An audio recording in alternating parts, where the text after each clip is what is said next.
안녕하세요. 저는 딸아이를 키우고 있는 돌싱녀입니다. 저는 약 8년의 결혼 생활을 정리하고 이혼을 하게 되었는데요. 제가 이혼을 하게 되는 그날 TV에서나 보던 천벌이 있다는 것을 깨달았네요. 모두들 제 이야기가 궁금하실 텐데 지겨운 서로는 이만하기로 하고 바로 시작해 보겠습니다. 재미나게 들어주세요. 저와 남편은 결혼 7년 차를 맞이하고 있던 부부였어요. 저희에겐 눈에도 넣어도 아프지 않은 5살 된 딸아이가 있었습니다. 이제 5살이니 싫고 좋음을 표현하고 제법 대화가 통하긴 하지만 아이는 아이인지라 육아가 고된 건 어쩔 수 없는 일이었죠. 고된 육아와 사회생활로 지친 남편과 저 사이엔 사랑보단 동료애가 가득했고 그랬기에 어느 순간부터 사랑한다는 말 대신 힘내자, 수고했다는 말이 오가고 있었어요. 그렇다고 해서 그런 관계에 불만이 있다던가 섭섭함은 없었어요. 죽고 못 살아 결혼까지 했다고 한들 언제까지나 사랑만으로 살 수도 없는 노릇이고 남편과 제 사이에 사랑이 지고 피어난 동료애는 사랑이 밑바탕 되었기에 가능한 것이라 생각했기 때문이었어요. 이렇듯 남편과 제 사이엔 동료애라도 있었는데 시댁과의 관계에선 미운정만 남은 상태였어요. 아니, 미운정도 아닌 그냥 미운 상태였어요. 그 이유는 제가 아들을 못 낳았다는 이유 때문이었는데요. 남편은 누나 3명의 아들 하나로 아들 하나를 낳기 위해 갖은 노력을 다해 겨우 낳은 아들이었죠. 그런 아들이 결혼을 해서 딸 하나만 낳고 아들 소식이 없으니 그 원망들이 만만한 저를 향해 쏟아졌어요. 간혹 시누이들이 이런 사실을 알고 제 편을 들어주며 이런 말을 해주곤 했어요. 엄마, 아들 소식 없는 걸 왜 올케한테 뭐라고 그래? 아들 낳고 싶다고 생각만 하면 낳게 되는 것도 아니란 걸 다른 사람도 아닌 엄마가 더 잘 알면서. 그러고 이세 문제는 쟤들이 알아서 할 문제지 엄마가 나서서 이래라 저래라 할 문제가 아니라고. 그러니까 제발 올케 좀 그만 괴롭혀요. 이런 말을 듣고도 시모는 무시하기 일쑤였는데 가끔 입을 연다면 이런 말을 하곤 했습니다. 줄과 외에는 조용히 해. 이건 우리 집안 문제니까 넌 네 시댁 일이나 신경 쓰라고. 이렇듯 출가 외인이라 줄을 그어버리는 시모를 보며 시누이들은 혀를 내두르며 한숨을 쉬었고 저의 편을 더 들어주려고 했지만 시누이들도 시누이 가정이 있으니 단단한 방패막이 되어주기란 힘든 것이 현실이었어요. 시부는 저에게 아들 하나 못 낳은 며느리라고 제 말에는 대답도 하지 않고 무시했고 시모는 갖은 말로 저에게 상처를 주곤 했습니다. 멀리 떨어져 살았던 터라 자주 오갈 수 있는 건 아니었지만 전화로 하는 시집살이 또한 만만치 않았기에 저는 정신적으로 피폐해졌어요. 시모는 적어도 일주일에 한 번은 꼭 전화가 와 저를 닥달하곤 했는데 그때마다 주제는 손자가 주를 이루었죠. 어디니? 바쁘니? 지금 회사라서요. 무슨 일 있으세요? 예, 네가 지금 회사 다닐 때니? 회사 다닐 시간에 병원이나 다녀보란 말이야. 아니면 점집이라도 가보던가. 이대로 우리 집 대 끊어놓을 생각 아니면 뭐라도 노력이라도 좀 해보란 말이다. 어머님, 제가 병원에 가고 싶다고 한들 아무 소용없는 거 아시잖아요. 그이가 하윤이 하나면 만족한다고 하는데 제가 뭘 더 어쩌겠어요. 저 혼자 병원 가서 되는 것도 아니고. 저한테 계속 이러지 말고 하윤이 아빠를 먼저 설득해 보세요. 너도 설득 못하는 걸 내가 어떻게 설득하니? 넌 네 남편 하나 못 구워 삼고 뭐하니? 내가 정말 너만 보면 답답해 죽겠다. 뭐 하나 제대로 하는 게 없어. 어머님도 설득 못한 어머님 아들 저라고 뭐 되겠어요? 어머님 아버님 마음 모르는 건 아닌데 사실 저희는 하윤이 하나로 만족해요. 요즘 같은 세상에 아들, 딸이 뭐가 중요하다고 매번 이러세요. 그러지 말고 이제 포기해 주세요. 정 포기가 안 되면 어머님 아들 먼저 설득하시던가요. 이것 봐. 내가 이럴 줄 알았다니까. 네가 딸 하나 낳고 그걸로 만족한다 생각하고 있는데 아들이 생기겠어? 빌고 또 빌어도 가지기 힘든 게 아들이야. 그러니까 그런 생각은 하지도 말고 뭐든 노력해보란 말이야. 너 아들 못 낳으면 다신 이 집에 발걸음도 못하게 할 테니 그런 줄 알아.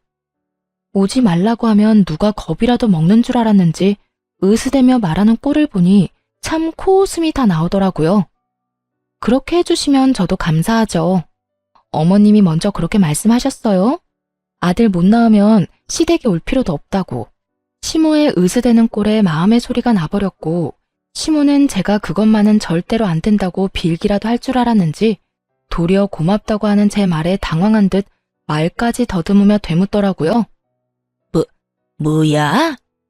그렇잖아요. 아버님은 제가 무슨 말을 해도 들은 척도 안 하시고 어머님은 제가 갈 때마다 말로 상처 주는데 저라고 뭐 가고 싶어서 간 시댁이었겠어요? 도리는 다 하고자 해서 갔던 거 아닐까요? 그런데 어머님이 이렇게 친절도 하시게 오지 말라고 하시니 앞으로 아들 낳지 못하면 가지 않도록 하겠습니다. 그러면 들어가세요. 귓등으로 듣는 것도 하루 이틀이지 어느 순간부턴 저도 제 할 말은 하며 살게 되었고 시모는 그때마다 파르르 하며 화를 냈지만 그 순간뿐 다시 연락이 오곤 했어요. 하루가 멀다고 어느 날은 임신 종용, 하루는 옆집 개가 출산을 했는데 순혼만 낳았다. 이런 말을 듣고 있노라면 정말 정신병에 걸릴 것만 같더군요. 이런 모든 것들이 너무 힘들어 남편에게 하소연이라도 하고 있으면 언제나 결론은 남편이 시모에게 다시 이야기한다는 말이었어요. 여보, 오늘 또 어머님 전화 오셨어. 글쎄 오늘은 아들 못 낳을 거면 시댁에 오지도 말라고 하시더라. 그래서 안 간다고 하고 끊어버렸어. 끊고 나서도 내가 왜 이런 말을 듣고 있어야 하나 싶더라니까. 한두 번도 아니고 그냥 그러려니 해. 그렇게 매번 스트레스 받아 하면 당신만 힘들어. 정 안 되면 나한테 전화하라고 말하라고 해. 사실대로 말하면 되지. 당신은 둘째 가지려고 하는데 내가 싫어한다고. 내가 그 말을 안 했을까 봐서? 다 했어. 그런데도 어머님은 오로지 나만 잡으니까 문제지. 아니, 어머님도 아들 못 낳아서 그 시집살이를 당했다면서 어떻게 나한테 그렇게까지 하실 수가 있지? 아마 엄마는 본인 당한 거에 비하면 이건 아무것도 아니라고 생각하고 있을걸? 하여튼 너무 마음에 담아두지 말고 한 귀로 듣고 한 귀로 흘려. 나도 엄마한테 다시 말할 테니까. 그런데 여보, 진짜 우리 둘째 가지는 건 싫은 거야? 둘째도 딸이면 어쩔래? 나는 좋지만 당신은 더 힘들지 않겠어? 그리고 애 하나 키우는데 돈이 얼마나 드는데 쉽게 내릴 결정은 아니지. 아무리 아들 낳으면 아버지가 크게 한몫 주신다고 해도 그건 정말 아들 낳았을 때 일이고 난 지금 우리 딸만 해도 만족해. 그래, 나도 우리 딸만으로도 충분히 행복한데 워낙 스트레스 받으니까 이야기해봤어. 그래, 나도 엄마한테 다시 이야기할게. 늘 결론은 같았고 남편이 시모에게 다시 말한다고 한들 달라지는 점은 없었어요. 하지만 대화를 나누며 싸우는 것도 아니었고 그런 대화 와중에 감정이 상하는 것도 아니었기에 시댁과의 감정은 좋지 않다고 해도 남편과의 관계는 끈끈하다고 믿어 의심치 않고 있었죠. 이런 남편이 어느 순간부터 점점 변해가고 있다는 생각이 들기 시작하더군요. 당시 딸은 어린이집을 다니고 있었는데 아침엔 출근길에 제가 등원을, 오후엔 남편이 퇴근길에 하원을 해주고 있었어요. 그런데 아이를 데리러 갈 시간이 지났는데 남편이 전화도 받지 않고 오지도 않는다는 연락이 심심치 않게 오더라고요. 여보, 어디야? 아직 회사야? 지금 가고 있어. 지금? 이렇게 늦을 것 같으면 선생님한테 연락을 해줘야지. 정 안 되면 나한테라도 연락했으면 내가 일찍 마치고 갔을 거 아냐. 요즘 따라 왜 이래? 혹시 회사에 일찍 나온다고 말하기 곤란한 상황인 거야? 일 처리하다 보면 이런 일 저런 일 다 생기는 거 당신도 알잖아. 나도 시간 내에 어떻게 해서 끝내보려고 정신없이 일하다가 연락 못한 거라고. 나라고 안 하고 싶어서 안 한 게 아니란 말이야. 하여튼 앞으로는 안 될 것 같으면 미리 연락할 테니까 잔소리 좀 그만해. 잔소리하는 게 아니라 그런 상황이면 내가 하윤이 데리러 가면 되니까 미리 말해달라고 하는 거야. 사람 말을 왜 그런 식으로 예민하게 받아들이는 거야? 그렇지 않아도 정신없는데 당신까지 전화로 이러니까 그렇지. 지금 어린이집 앞이니까 끊어. 집에서 이야기하자고. 나리선 목소리에 짜증 가득한 말투. 남편이 예민한 상태라고 생각하긴 했지만 바쁜 시즌이기도 했고 아이 때문에 다른 사람보다 일찍 퇴근해야 하니 나름대로 예민해질 수밖에 없는 사정이 있겠거니 했어요. 거기에다 저 역시 회사 일로 정신이 없어 그냥 그러려니 하고 남편의 말을 믿고 넘긴 것이었죠. 그렇게 예민해진 남편의 눈치를 살피던 어느 날이었어요. 시모가 아무런 말도 없이 집으로 찾아왔더라고요.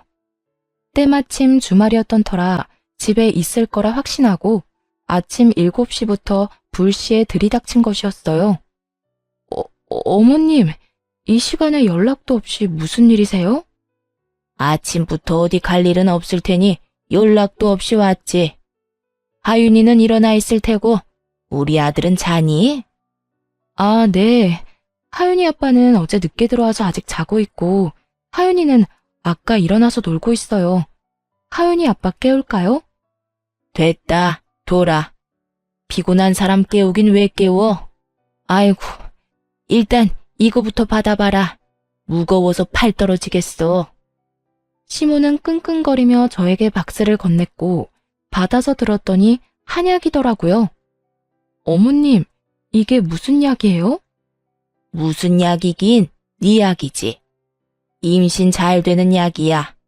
용하다는 데서 지어왔는데 그 약 먹고 아들 낳은 사람이 한두 사람이 아니다더라. 이거 먹기만 하면 아들은 무조건 낳는다고 하니 빼놓지 말고 먹기나 해. 내가 큰맘 먹고 큰돈 주고 사온 거니까. 세상에 그런 약이 도대체 어디 있냐고 말하고 싶은 걸 얼마나 참았나 모릅니다. 하고 싶은 말을 곧이곧대로 다 했다간 괜한 말만 길어질 것이 뻔했기에 그냥 참기로 한 것이었죠. 시모는 한약을 제게 건네고 딸이 있는 거실로 가며 아침을 차리라고 했고 전 일단 밥부터 먹이고 보내자 싶었어요. 그렇게 주방에서 상을 차리는데 거실에서 시모의 말소리가 들린다 싶더니 딸의 우는 소리가 들려오더라고요. 네가 그냥 나올 게 아니라 뭐라도 하나 달고 나왔으면 내가 이 고생은 안 해도 될 텐데. 넌 도대체 엄마 뱃속에서 뭐 했니? 남들 다 달고 나오는 거 하나 안 달고 나오고. 어휴, 꼴 보기 싫으니까 방에 가서 놀아. 시모가 딸을 마땅치 않아 한다는 건 익히 알고 있긴 했지만 직접적으로 딸에게 저딴 말이나 한다거나 저런 행동을 한 적이 없었기에 딸만큼 저 역시 놀랐어요. 이럴 줄 알았다면 한 공간에 두 사람을 두는 일도 없었을 텐데 설마 저딴 말을 아이에게 할 거란 생각도 못했던 것이었죠. 시모는 딸에게 삿대질하며 방으로 들어가라고 고함을 지르고 있었고 딸은 시모의 모습에 놀라 울고 있더군요. 그 순간 정말 피가 거꾸로 솟는 느낌이 들어 딸아이를 안방 남편의 품에 안겨주고 거실에 나와 시모에게 소리를 질러버렸어요. 지금 뭐 하는 짓이세요? 왜 애꿎은 하윤이한테 이러세요? 내가 뭘 어떻게 했다고 그러니?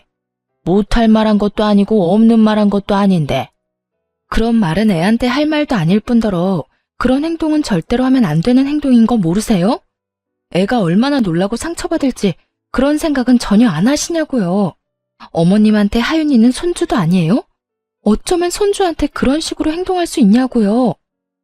내 아들, 딸이니 손주가 맞긴 하다만 달가운 손주가 아니란 건 너도 잘 알지 않니? 내 입장에서 머리라도 한 대 콱 쥐어받고 싶은 걸 그냥 눈앞에서 사라지라고 해준 거다. 그러니까 네가 지금 나한테 화낼 게 아니라 고맙다고 해야 할 상황이다 이 말이야. 그런 말이나 하실 거면 그냥 돌아가 주세요. 뭐야? 그런 말 같지도 않은 말씀 하실 거면 그냥 돌아가시라고요. 여긴 엄연히 저희 집이고 저희 딸 공간이에요. 저희 공간에서 그런 말 하는 거 저 굉장히 불쾌하고 싫습니다. 그러니 돌아가 주세요. 이미 전 시모와 마주하기도 싫은 상태였고 그랬기에 당장 나가라는 제 말은 꽤 단호했어요. 시모도 그걸 느낀 것인지 하나마나한 아들 집 유세를 펼치며 저의 길을 누르려고 애쓰더군요. 이게 어디 시어미한테 가라 마라 명령질이야? 너희 공간? 웃기고 있네.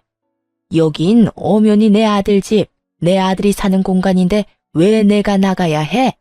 난 못 나간다. 절대 못 나가. 시모는 어깃장을 놓으며 고함을 지르고 있었고, 그런 시모의 고함에 남편이 방에서 나오더라고요. 이미 잠에서 깨 울던 딸을 달래주느라 한껏 지친 모습으로 말이죠. 도대체 이 아침부터 이게 무슨 일이야? 엄마는 이 아침에 여긴 왜 왔어? 당신은 왜 아침부터 그렇게 화를 내는 거고? 당신, 엄마가 우리 딸한테 뱃속에서 남들 다 달고 나오는 거 하나 못 달고 나왔다고 구박하는 것도 모자라 애한테 꼴 보기 싫다고 방에 들어가라고 화까지 내셨어.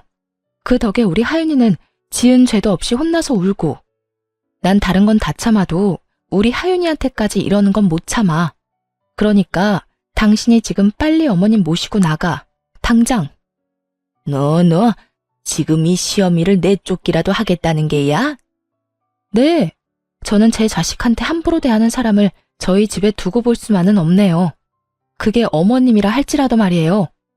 저의 흥분은 결혼 생활 이래 최고조에 달해 있었고 남편은 그런 제 모습에 한숨을 내쉬더니 노발대발 중인 시모를 잡아 끌고 집을 나가버리더라고요.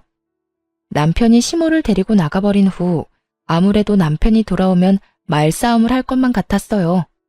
그렇지 않아도 많이 놀랐을 딸아이에게 그런 모습까지 보여주고 싶지 않았어요. 그래서 딸아이를 친정에 맡기고 돌아와 남편을 기다렸어요. 이참에 확실하게 마무리 지어야 한다는 생각이 강하게 들더군요. 그렇게 제가 마음을 다잡는 사이 남편이 집으로 돌아왔고 대화를 시작했어요. 여보, 앞으로 한동안 당신 집이랑 멀리하고 지내고 싶어. 다신 이런 상황 우리 딸이 겪게 하고 싶지 않아. 오늘 일은 엄마가 심했단 거 나도 인정해. 그런데 아무리 그렇다고 해도 그건 아니지. 당신이 우리 집 하나뿐인 며느린데 말이 좋아야 한동안이지. 그 말은 그냥 연을 끊겠다는 말하고 같은 말이잖아. 그건 앞으로 어머님, 아버님 행동에 따라 달라지겠지. 지금처럼 계속 나랑 내 딸 무시하고 구박하면 연이 끊길 테고, 그렇지 않고 있는 그대로의 우리를 받아들여 준다면 다시 왕래하고 지내지 않겠어? 나도 무조건 연을 끊겠다는 말이 아니야. 단지 이런 식은 아니라는 거야.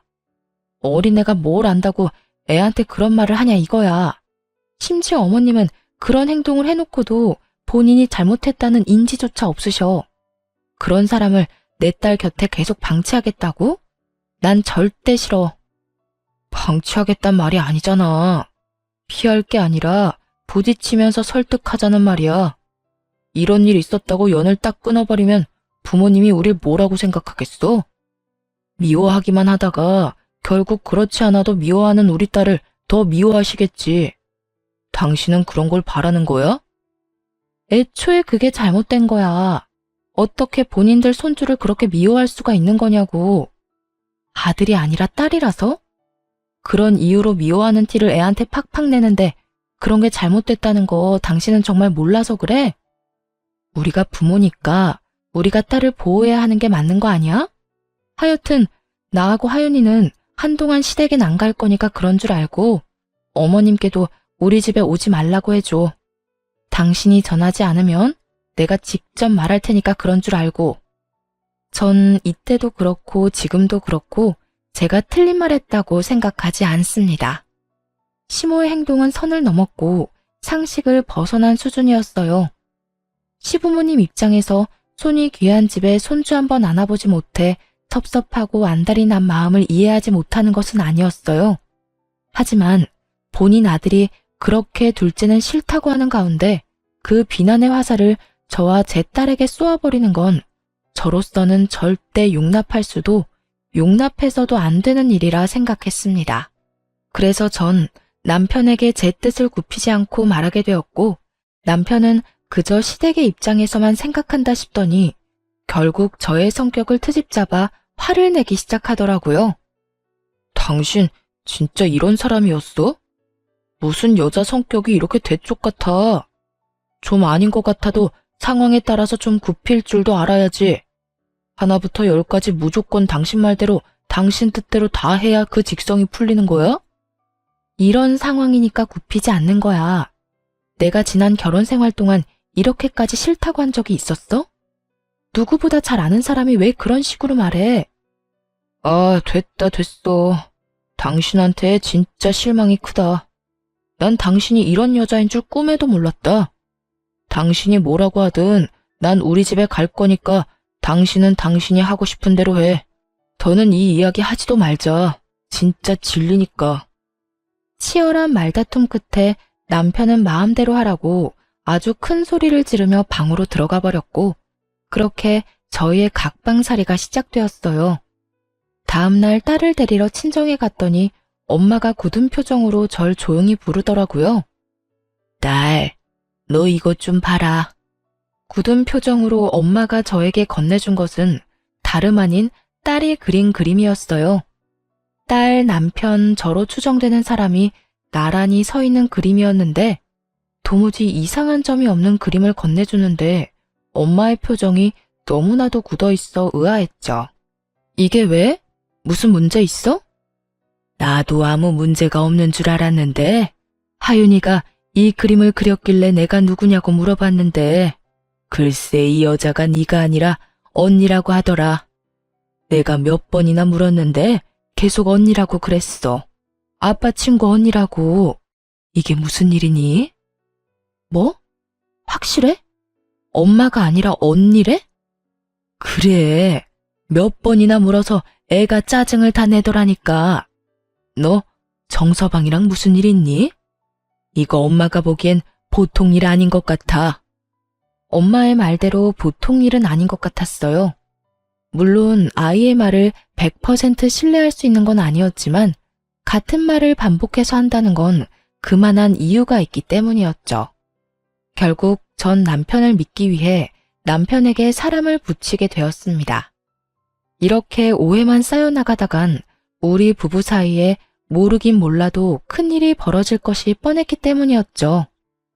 흥신소의 연락을 기다리면서도 얼마나 바라고 또 바랐는지 모릅니다. 제발 딸의 착각이기를, 제발 제 결혼 생활의 종지부를 이런 식으로 찍게 하지 말아달라고 말이죠.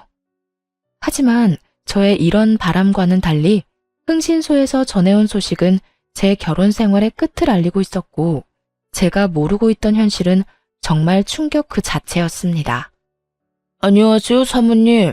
조사해본 결과 남편분은 외도를 저지르고 있는 것이 맞았습니다. 상대는 남편분이 다니고 있는 회사 근처 카페에서 일하는 알바생으로 나이는 25살이더라고요. 접근은 먼저 남편분이 했고요. 상간녀 역시 남편분이 유부남인 거 다 알고 있더라고요. 25살 어린 나이에 남편분을 정말 사랑해서 만나는 것 같지는 않고 아마 남편분이 어느 정도 가진 것이 있다는 사실을 알고 관계를 유지하고 있는 듯 했어요. 상간녀 집안은 더 조사해봐야 알겠지만 그렇게 부유한 집안은 아닌 듯 하고요. 일단 여기까지고요. 더 알아내는 대로 연락드리겠습니다. 우연찮게도 상간녀의 나이는 25살이라고 하더라고요. 남편을 처음 만났을 때 제 나이가 25살이었는데 참 많은 생각이 오가더군요. 들어보니 남편이 이때껏 딸 어린이집에 갑자기 늦기 시작한 건 전부 상간녀 때문이었는데 상간녀의 아르바이트가 끝나고 상간녀와 함께 딸을 데리고 간 것이었어요. 상간녀의 아르바이트 시간을 비교해보니 계산이 되더군요. 딸과 함께 남편과 상간녀가 찍힌 사진을 보는데 정말 치가 떨렸어요. 외도를 저지른 것도 치가 떨리는데 그 더러운 현장에 딸도 함께 데리고 있었다는 사실이 저를 더욱 화나게 했어요. 그 모진 순간들에도 저는 남편을 정말 믿었는데 그랬기에 지금까지 버틸 수 있었던 것이었는데 처음 안 순간부터 해서 지금까지 함께한 세월이 얼만데 어떻게 그런 우리의 시간을 이런 식으로 마무리하게 만드나 싶더군요. 남편에 대한 배신감은 생각보다도 컸고 외도 사진들을 보며 얼마나 울고 또 울었나 몰라요. 연애 시절 저를 향하던 남편의 미소를 사진에서 보는 순간 전 아이를 위해서라도 이혼을 해야만 한다는 생각이 들더군요. 더는 남편에겐 저와 딸이 있는 가정은 필요 없어 보였으니까요. 그렇게 전 친정 부모님께 모든 사실을 털어놓고 딸을 부탁드리고 이혼 준비를 시작했어요. 증거가 명확한 덕분에 이혼 준비는 수월하게 진행되었고 마무리가 될 무렵 상간녀를 찾아갔습니다. 어떤 여자인지 직접 보고 싶었거든요. 상간녀가 일하는 가게에 들어서는 순간 저를 알아본 상간녀의 표정이 순식간에 굳더군요. 저는 주문도 하지 않은 채 테이블로 가서 앉았고 그런 제 테이블로 상간녀가 물을 가지고 와 맞은편에 앉더라고요. 무릎을 꿇고 비는 건 아니더라도 최소한 죄 지은 얼굴이라도 할 줄 알았는데 예상과는 달리 상간녀는 당당하게 저에게 이런 말을 했어요. 남의 직장까지 왜 찾으러 온 거예요? 저한테 무슨 할 말이 있다고. 정말 뻔뻔하기가 하늘을 찌르지 않나요? 상간녀는 귀찮아 죽겠다는 표정으로 저에게 이런 말을 했고 전 그런 상간녀를 쏘아보며 이렇게 말해주었어요. 몰라서 물어? 도대체 얼마나 뻔뻔한 인간이길래 유부남이나 만나고 돌아다니나 싶어 그 면상이나 보러 왔는데 생각보다 더 뻔뻔하네. 나 방금 깜짝 놀랐잖아. 너무 당당해서 내가 상간녀라도 된 줄 알았어. 제가 당당하지 못할 이유가 없잖아요. 말이야 바른 말이라고 남편 관리 못한 사람이 잘못이지 제가 무슨 잘못이 있겠어요? 전 그저 제가 좋아 죽겠다는 오빠 마음 받아준 것밖에 없다고요. 아, 그러니까 넌 유부남이든 말든 널 좋아 죽겠다고 하니 불륜을 저지른 것 뿐이라는 거네? 사랑은 죄가 아니다. 이런 말을 하고 싶은 거네? 그렇죠. 오빠가 그러는데 어머님이랑 아버님이 손주 기다린다고 하더라고요. 만약 제가 아들 하나 낳아주기만 하면 그쪽 같은 여자랑은 당장 이혼한다고 하기도 했고요. 나이도 어리겠다, 자궁도 건강하겠다. 낳다 보면 그깟 아들 하나쯤은 시가 문제 아니겠어요? 그러니까 험한 꼴 당하기 전에 스스로 물러나요. 같은 여자로서 걱정되어서 하는 말이에요. 걱정? 참 감동적이네. 가정 있는 남자 만나느라 그렇지 않아도 바쁠 텐데 내 걱정까지 해주고 말이야. 그런데 어떡하지? 난 네 걱정 따위는 필요 없는데. 내 앞에서 자존심 세워봤자 소용없어요. 그렇게 아득바득 노력해봤자 어차피 그쪽은 나한테 남편 뺏긴 불쌍한 여자일 뿐이니까요. 그러니 내가 한 말 너무 고깝게 듣지 말고 새겨들어요. 아, 그리고 내가 그쪽한테 위자료 많이 챙겨주라고 우리 오빠한테 잘 말해둘 테니 애 키울 돈 걱정은 하지 말아요. 나 그렇게까지 못된 사람은 아니거든요. 찾아올 때만 해도 조용히 있다가 가려고 했는데 상간녀 하는 꼴을 보니 그냥 가선 안 될 일이더군요. 남의 가정을 파탄으로 몰고 간 주제에 당당해도 너무 당당한 꼴을 짓밟아줄 필요가 있다고 생각했어요. 그래서 전 그대로 자리에서 일어서 상간녀의 뺨을 내리쳐버렸어요. 양쪽 뺨 다 말이죠. 갑자기 일어난 상황에 가게 한 모든 시선은 저희에게로 향했고 전 상간녀를 향해 이렇게 말해주었어요. 뭘 그렇게 봐. 네가 내 남편을 빼앗아 갔는데 이 정도는 해야 내 속이 풀리지 않겠니? 위자료? 잘 말해주면 좋지 나도. 그런데 내 위자료는 내가 알아서 잘 받아낼 수 있으니까 걱정하지 마. 참고로 너한테도 받아낼 생각이니까. 너도 돈 준비하는 게 좋을 거야. 금액이 네 생각보단 꽤 클 거야. 그러니까 넌 돈 준비나 똑바로 하고 아들 낳을 준비나 해. 너도 나처럼 아들 못 낳으면 네 오빠가 또 바람 피울지 누가 알겠니? 그럼 나는 이만 가볼 테니까 그딴 쓰레기 같은 집안에서 다 같이 한번 잘 썩어봐. 상간녀는 저를 노려보며 부들부들 떨고 있었고 전 그런 상간녀를 뒤로 한 채 집으로 돌아왔습니다. 소파에 앉아 얼얼한 손을 식히고 있는데 화가 난 남편이 집으로 들어와 저에게 따져묻기 시작하더군요. 야, 너 꼭 거기까지 찾아갔어야 했어? 너랑 내 문제인데 왜 M&A를 찾아가서 그 곤욕을 겪게 만들어? 그 순간에도 남편은 제가 외도 사실을 안 것 자체에는 관심조차 없었고 그저 상간녀가 겪게 된 상황만 불만이 가득해 보이더라고요. 정말 오만정이 다 떨어진다고 그러죠? 더는 남은 정이 없다고 생각했는데 그렇지 않았는지 노발대발 남편을 보고 있는데 정이 뚝뚝 떨어지는 느낌이 들었어요. 이게 어떻게 너랑 내 문제만 돼? 그리고 곤욕? 나는 내 남편과 내 딸의 아빠를 잃게 생겼어. 그런데 그까짓 일이 곤욕이래? 그래, 네가 오늘 찾아가서 그 난리를 피워준 덕분에 유진이 일자리도 잘리고 얼굴까지 못 쓰게 됐더라. 네가 때렸다며? 그러면 내가 거기까지 그냥 인사만 하려고 간 줄 알아? 그리고 똑바로 알기나 해. 딱 2대 때렸어. 그 2대로 걔 얼굴이 못 쓰게까지 됐다고 하면 걔 얼굴에 문제가 있는 거야. 알겠어? 진짜 못 쓰게 만들어주려다가 겨우 참은 사람 그만 건드려. 진짜 이해가 안 돼서 하는 말인데 지금 당신이 뭘 잘했다고 나한테 큰 소리야? 지금 무릎 꿇고 제발 이혼해달라고 빌어야 하는 상황인 거 몰라? 너 지금 내가 이혼 안 해주면 이혼도 못해. 배운 만큼 배웠다는 사람이 몰라서 이렇게 내 앞에서 당당한 거야? 내가 바람 피운 것까지 다 알게 됐는데 당신이 나랑 계속 살겠어? 그럴 리가 없잖아. 그동안 허투루 산 건 아니었나 보네. 그건 아는 걸 보니 말이야. 그래, 나 이혼할 거야. 그런데 그냥 편하게는 이혼 못 해주지. 원하는 게 뭐야? 양육비 다 필요 없으니까 이 집 나한테 넘겨. 위자료도 물론 줘야 할 거고 나 상간녀 소송도 할 거니까 그런 줄 알아. 뭐? 이 집을 넘기라고? 그게 말이나 돼? 이 집 살 때 내 돈도 절반 들어갔고 그 절반만 넘기는 건데 뭐 그렇게 쪼잔하게 굴어. 이 이혼 하루라도 급한 사람은 내가 아니라 너 아니니? 얼른 그 여자랑 살림 차리고 아들 하나 낳아야 할 거 아니야. 그 여자는 그런 삶을 원하는 것 같던데. 남편은 고민하는 듯 싶더라고요. 집을 넘기는 것이 아깝긴 하지만 25살의 어린 상간녀를 잃는 것이 더 아까웠던 남편은 결국 저의 뜻대로 해주기로 했습니다. 정말 최악 중에 최악이지 않나요? 딸의 면접 교섭권도 포기하고 오로지 어린 여자 하나에 미쳐서 모든 것을 넘겨버리는 그 꼴이 말입니다. 그렇게 미쳐준 덕에 저는 제가 원하는 걸 다 가지긴 했지만 한심한 마음이 드는 건 어쩔 수가 없더라고요. 어쨌든 저는 이혼을 진행하게 되었고 상간녀 소송도 진행해 위자료를 받을 수 있었어요. 여러 가지 소송이 진행되며 상간녀와 전 남편이 조금씩 다투는 모습을 보기도 했지만 그까짓 일로 헤어질 거란 기대는 하지 않았어요.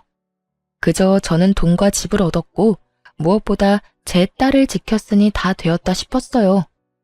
그렇게 이혼을 하게 되었고 이혼 의사 확인서를 제출하고 비로소 완전한 돌싱이 된 날이었어요.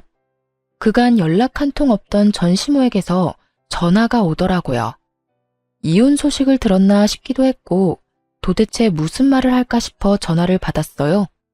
심한 말을 한다면 그동안 참았던 말들을 좀 해주고 싶기도 했으니까요. 그런 생각을 하며 받은 전화인데 시모는 전혀 예상치 못한 말을 하더라고요. 너 지금 어디니? 왜 병원엔 코빼기도 보이지 않는 거야? 병원이요? 무슨 병원이요? 너 어디 아프니? 왜 아무것도 모른다는 듯이 말해? 네 남편 지금 오늘 내일 하는 거 모르니? 네? 그게 무슨 말이세요? 제 남편이 왜 오늘 내일 해요? 병원에 있다뇨? 너 정말 몰랐니? 연락 못 받았어? 어쩐지 네가 왜 안 오나 했다. 네 남편 그저께 화물차랑 교통사고 나서 지금 병원이다. 사고가 크게 나서 수술을 했는데도 하반신 마비는 피해갈 수 없다고 하더라.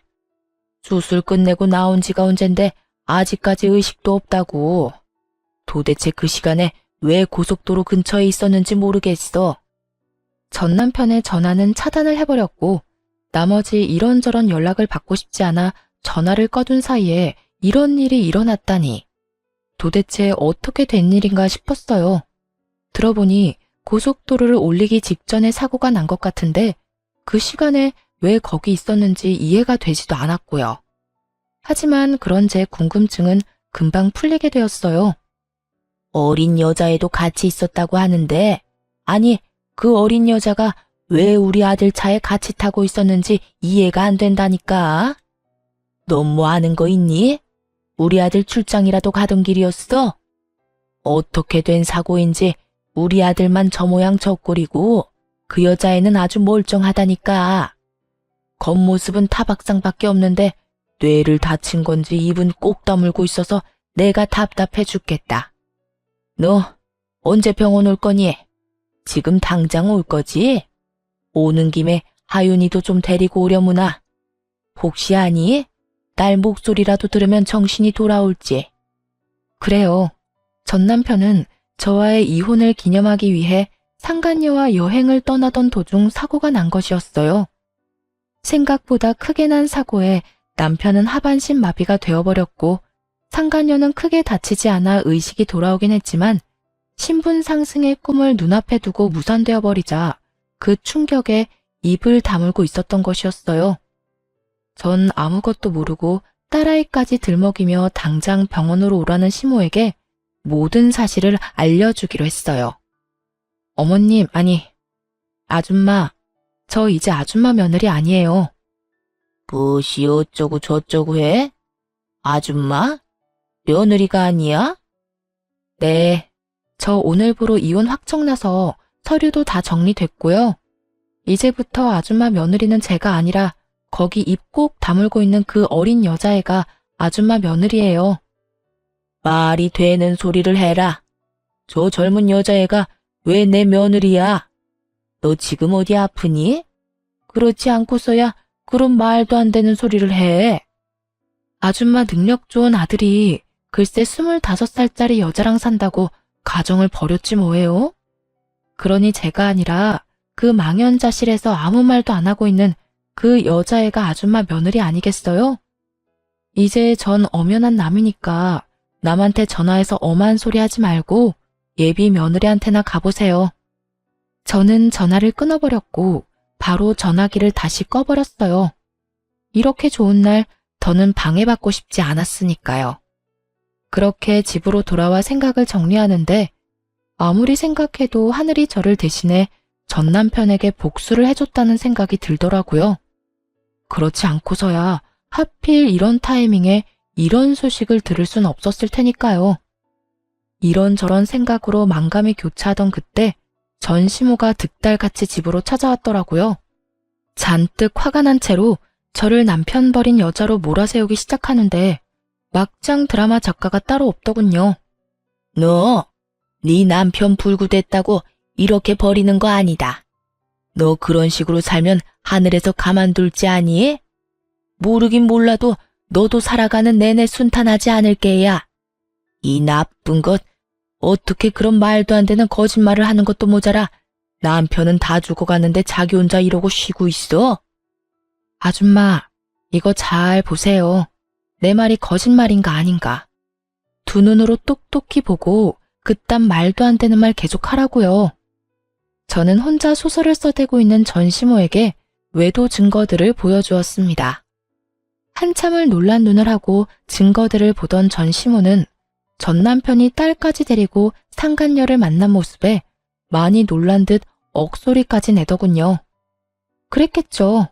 전 남편이 딸이라면 죽고 못 사는 모습이 기억날 텐데 지금 본인의 손에 들린 사진은 다른 진실을 말해주고 있었으니까요. 이제 알겠죠? 제가 먼저 배신한 게 아니에요. 아줌마 아들이 먼저 외도를 저질렀고 그것도 모자라 그 여자 때문에 가정까지 버렸다고요. 그렇게 예뻐하던 딸 양육권까지 포기하고 가버린 건 다름 아닌 아줌마 아들이라고요. 아무리 그래도 너희가 함께한 세월이 얼만데 병원 정도는 가줄 수 있지 않니? 내가 이 나이에 그 뒷바라지를 어떻게 한단 말이니? 그러지 말고 한동안 병원 좀 가서 네가 우리 아들 병시중 좀 들어다오. 사람을 구하긴 했어도 믿을 수가 없어. 그러니까 네가 좀 가서 도우라니 말이야. 아줌마 아들이 누굴 닮아서 그렇게 뻔뻔하나 싶었더니 다 아줌마 닮아서 그리 뻔뻔했나 봐요. 뭐야? 아니 사람이 뻔뻔해도 정도가 있지. 어떻게 다른 이유도 아니고 남편이 바람 피워서 헤어졌는데 그런 전 남편 병시종을 들라고 할 수가 있어요? 진짜 궁금해서 묻는 말인데 아줌마 얼굴은 철판이라도 까졌어요? 그렇지 않고서야 이렇게까지 뻔뻔할 수는 없을 것 같아서요. 저는 제가 느끼는 감정과 더불어 머릿속에 있는 말들을 그대로 전시모에게 전해주었고, 그런 제 말에 화가 머리끝까지 난 전시모는 제 머리채라도 잡을 요량으로 저에게 달려들더군요. 전 그대로 전시모의 손과 몸을 제압해버렸고 그대로 문 밖으로 던져버렸어요. 그리곤 예전 전시모가 사주었던 한약을 바닥에 고꾸라진 전시모에게 다 던져버리곤 이렇게 말했습니다. 워낙 귀한 거라고 하니 한 첩도 안 먹었어요. 이 귀한 거 버리기엔 아깝고 저는 이제 필요도 없으니 젊은 예비 며느리 가져다 주세요. 평생의 소원이었던 손자는 품에 안아봐야 하지 않겠어요? 아들 몸이 그 모양 그 꼴이라 가능할지는 몰라도 그 여자가 아들 하나는 무조건 낳아준다고 했으니 얼른 가서 잘 구슬려 보세요. 네가 감히 나를 이딴 식으로 대해? 이딴 식으로 대해준 것만 해도 고맙다고 생각하세요. 생각 같아선 없던 죄도 만들어서 경찰에 신고하고 싶은 심정이니까. 감히 여기가 어디라고 찾아와서 이 난리예요? 여기가 어디긴? 여기 내 아들 집이지. 그래, 여기 내 아들 집인 거 잊었니? 너희가 아무리 반반 결혼했더라도 여긴 내 아들 명의로 된 내 아들 집이야. 아참, 그 말 한다는 걸 깜빡했네요. 이 집 애초에 아줌마 아들 명의였던 적 없어요. 아줌마가 하도 우겨대니까 그냥 아줌마 아들 명의로 한다고 하고 공동 명의로 해놨었어요. 그리고 이혼할 때 제 명의로 다 옮겨왔고요. 그러니까 이게 무슨 말이냐면 이 집은 아줌마 아들과는 아무 상관도 없는 제 명의, 제 집이란 뜻이에요. 그러니까 이상한 소리 하지 말고 저희 집 복도에서도 사라져 주세요. 여기에서 이러고 있는 것도 꼴 보기 싫으니까요. 저는 그대로 문을 닫아버렸고 한동안 밖은 전시모의 난동으로 인해 시끄럽더라고요. 하지만 그것도 잠시 신고정신 투철한 주민 여러분 덕분에 전시모는 쫓겨나듯 아파트를 떠나게 되었어요. 그 후 들려오는 소식엔 저에게 위자료를 주느라 빚을 낸 상간녀는 하는 수 없이 하반신 불구가 된 전남편과 함께 전시댁으로 들어갔다고 하더군요. 하지만 전시모와 전시부는 큰맘 먹고 들어간 상간녀를 아들 불구로 만든 재수없는 년이라고 하며 쉼없이 상간녀를 괴롭혔고 상간녀의 방패막이 되어야 할 전남편은 폐인이 되어 그 모든 것을 방치했다고 하더군요. 결국 견딜 수 없었던 상간녀는 야반 도주를 해버렸는지 그들의 부모는 완전 폐인이 되어버린 아들을 안고 오늘 내일 하며 살고 있다는 이야기를 들을 수 있었습니다. 이 모든 이야기를 어떻게 알았냐고요? 상간녀가 전시댁을 떠나던 날 밤 저에게 전화가 왔더라고요. 전 남편의 휴대전화에서 제 번호를 찾았다면서요. 번호를 알면 전화해도 되는 사이라고 생각했니? 어떻게 넌 끝까지 이렇게 뻔뻔하니? 내가 오죽했으면 이렇게 전화까지 했겠어요. 아줌마는 나한테 다 이야기해줄 수 있었잖아요. 오빠 식구들이 저런 인간 같지도 않은 인간이라는 거 말해줄 수도 있었잖아요. 그때 그 한마디만 해줬더라도 내 꼴이 이렇게까지 우스워지진 않았을 거라고요. 내가 뭘 잘못했다고 사람을 쥐잡듯이 잡아요? 내가 뭘 잘못했다고 아들 잡은 년 취급을 하냐고요. 내가 그런 말을 왜 해줘? 네 말대로 남편 관수도 못해서 딴 년한테 남편 뺏긴 여자가 너한테 그런 충고할 자격이나 있었겠어? 그리고 네 인생 네가 꼬아놓고 왜 엄한 사람 탓을 해? 정신 차려 이 한심한 거사. 어린 나이 하나 믿고 남자 홀릴 땐 언제고 이제 와서 뭐가 어쩌고 저쩌고 해? 왜 말을 안 해줬냐고? 아직 험한 꼴 덜 당했지. 인생 더 나락으로 가게 한번 만들어줘봐. 네가 어디 있는지 어디서 뭘 하는데 어떻게 해서든 알아내서 실시간으로 네 시엄마한테 다 알려줘봐. 이 여자가 진짜 미쳤나? 그러기만 해요, 어디? 내가 진짜 가만 안 있어. 그러니까 피차 귀찮은 일 만들지 말고 연락 좀 하지 마. 알겠어? 그 후론 정신 나간 상간녀에게 연락이 오는 일은 없었고 그 대신 예전 시부모가 집으로 찾아오더군요. 전 문도 열어주지 않았고 그 후 집을 이사해버렸어요. 집을 옮기는 김에 친정도 이사하게 되었고 큰 집을 사 함께 지내고 있습니다. 어느새 초등학생이 된 딸은 마음이 아프지만 다행스럽게도 아빠를 찾는 일은 거의 없어요. 크면서 아빠를 찾는 일이 생길 수도 있겠지만 제가 많은 사랑을 주며 키운다면 딸도 모든 사실을 잘 이해하고 넘길 수 있을 거라 생각하고 있어요. 처음 전 남편의 외도 사실을 알았을 때 이혼을 다짐하면서도 딸 때문에 고민하지 않았던 건 아니었어요. 이혼녀 딱지는 괜찮지만 이혼녀의 자식이라는 딱지는 딸에게 지게 하고 싶지 않았기 때문이었죠. 하지만 그런 걱정과 그런 우려가 무색하게도 딸은 밝고 건강하게 자라고 있고 이혼에 대해서도 천천히 조금씩 잘 받아들이는 것 같아 여러모로 다행스러운 요즘이네요. 앞으로도 딸에게 더 많은 사랑을 주고 더 많은 시간을 함께 보낸다면 조금이라도 아빠에 대한 부재를 메워줄 수 있지 않을까 합니다. 이로써 저의 사연도 끝이 났습니다. 함께 해주신 모든 분 감사합니다. 다들 건강하세요.